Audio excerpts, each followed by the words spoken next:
All right, everybody. So, welcome back to Rock Titan Live. And I've got a guest with me right now that I've been absolutely jacked up about talking to for quite some time. We got Mark, the frontman of Dirty Honey, the biggest band on the planet right now, burning up the rock charts. Mark, how you doing, man? I'm doing good. What an intro. Hey, dude, I'm just saying it the way it is. Now, I know everyone right now who's watching is like, oh man, Scott's going all fanboy on him. He's going all fanboy on Dirty Honey. And you know what, Mark, honestly, I never do this, man. I swear to God, I usually don't get this excited. But I gotta tell you, dude, from the minute I heard Dirty Honey's EP, and I mean Rolling Sevens and When I'm Gone, and oh my God, I'm just like, are you freaking kidding me? Where did these guys come from? Like, where the hell did you guys come from?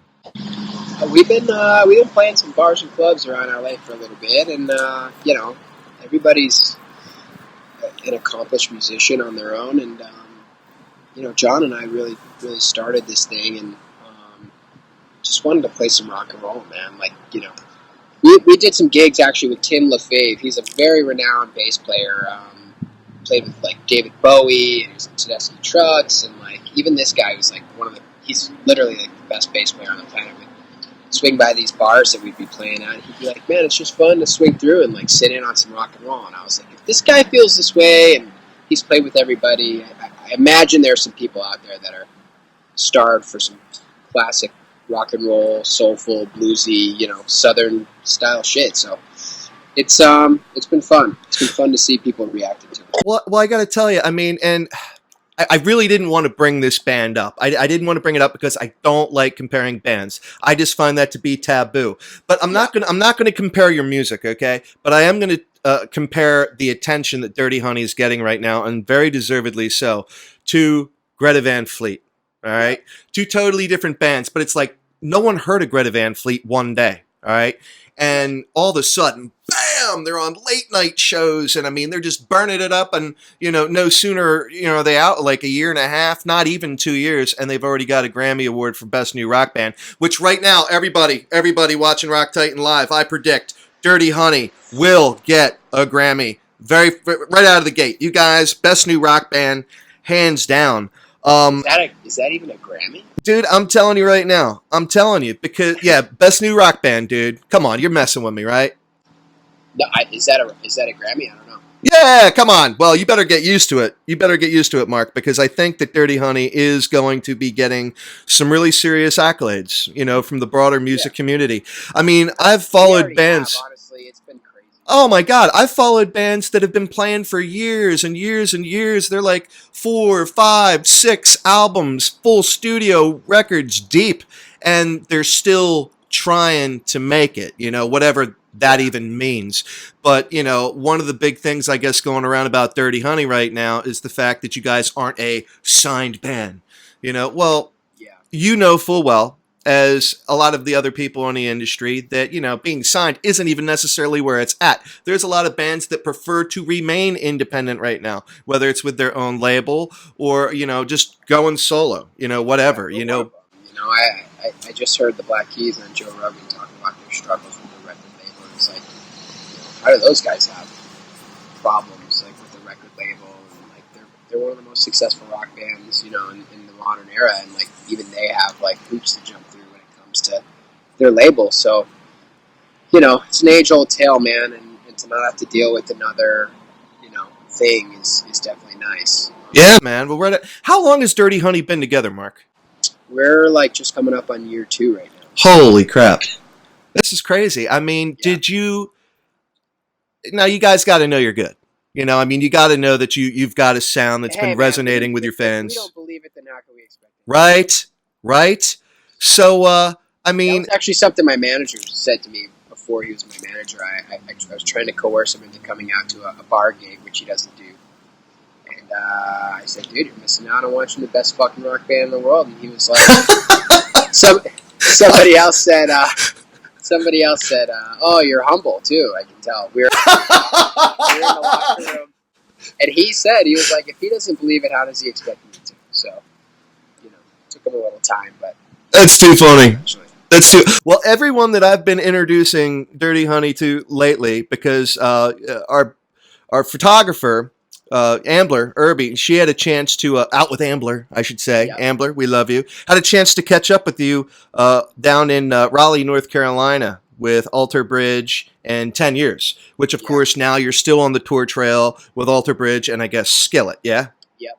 All right, yeah, and you're going to be doing that, and then you're going to be hitting the tour trail, I guess, in November, or at least you got a couple of shows, if I'm not mistaken, with Guns N' Roses. Guns N' Roses. Dude, It's just a tiny band. Yeah, right. I've never heard of. Yeah, it's crazy, man. That's it's a dream come true. You guys are seriously. I mean, you're playing with some huge bands, but I feel like you guys, literally, man, are already there. I mean, I feel like you guys are that freaking good. I mean, I'm going to say this right now.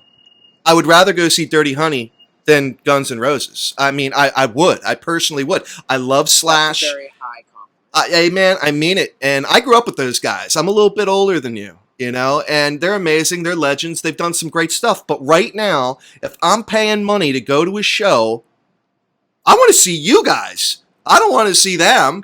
I appreciate it. I would still go see them. We just played before them at a festival called Modern Life, and they were great, you know. There were 1,000 people there to see them, so it was really cool, man. Even that, like, just playing on the same stage as them, even though we were like 5 bands before, was pretty freaking cool. So It's got to be humbling, I would imagine. But the way I've been describing you to people, it's like, imagine the face of a young David Lee Roth and the voice of a young Axl Rose. Do you get that? Have you had that comparison? I get, man, the comparisons I get from singers, it's cool, man, because there's a lot of influences that people sort of project on me that I've never even heard of or listened to, and then, like, you know, they get in the same swoop, like, mention 10 of my heroes that I love more than anything, from Steven Tyler to Robert Plant. I get Axl a lot. I get Chris Robinson from the Black Crowes quite a bit.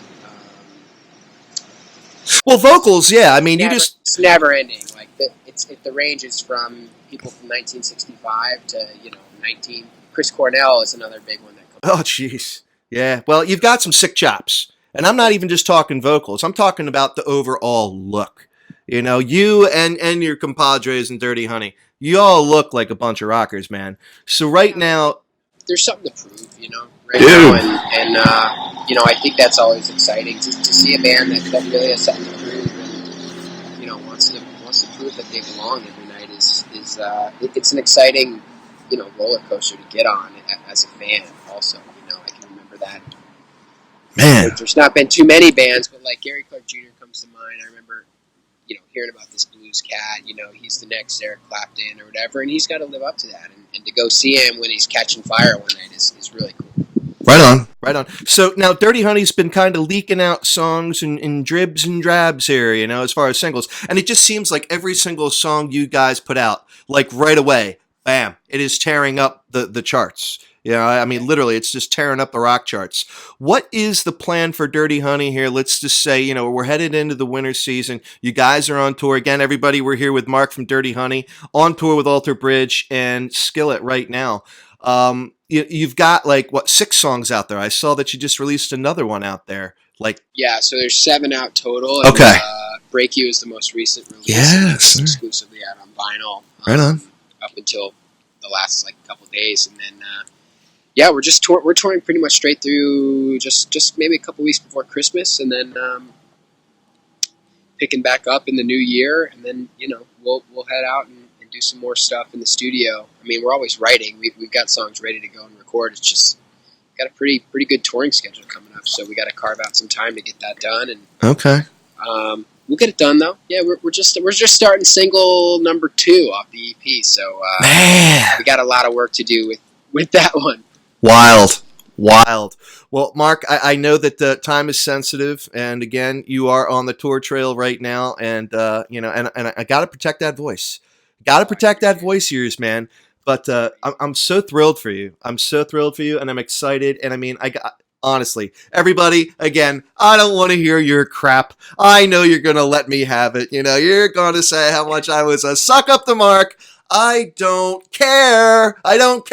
Because We appreciate it. Hey man, as soon as I heard you guys, I was just like, wow. I mean, like, wow, blown away, man. So I wish you much success. I know it's coming your way. I hope you're prepared for it. Are you prepared for it? Are you ready for some serious attention? Like so far, we've been handling it pretty well. And Yeah. like I said, we were in Detroit last night, and it was the security guard at the merch table. We go out and sign stuff and sell our own stuff, and the security guy came up to me. He was like, "What the hell is going on over here?" I was told there was going to be 20 people in this line. There's 200. Yeah, right. I was like, I don't know what to tell you, man. Like we're flying by the seat of our pants here. So Oh my God. Well, I guess you just kind of answered what the last question I was going to have is, are you going to have any other official music videos? Because you got When I'm Gone and then Rolling Sevens, which I absolutely loved out there. Yeah, we just dropped that one. So yeah. I imagine when we get home and see how Rolling Sevens does, we'll figure out what we're going to do with man, whatever the next one is. So stoked. Nothing's done yet, so we still got some work to do on this first EP, and we'll make sure it's interesting for you. Oh man, very, very cool. Okay, well again, everybody, I'm Scotty J. You are watching Rock Titan Live, and we are here with Mark from Dirty Honey, who is going to be one of the biggest rock bands on the face of the earth, like in the very immediate future. I mean, 2020 is the year of Dirty Honey. Woo! How about that? Thanks, man. 2020, the year of Dirty Honey. How about that? It's like the year of the tiger. Oh man, I'm telling you right now. All right, Mark. Man. All right, dude. Well, thank you so much for joining us on Rock Titan Live, everybody. Pleasure talking to you. Yes, sir. We're out. Take care.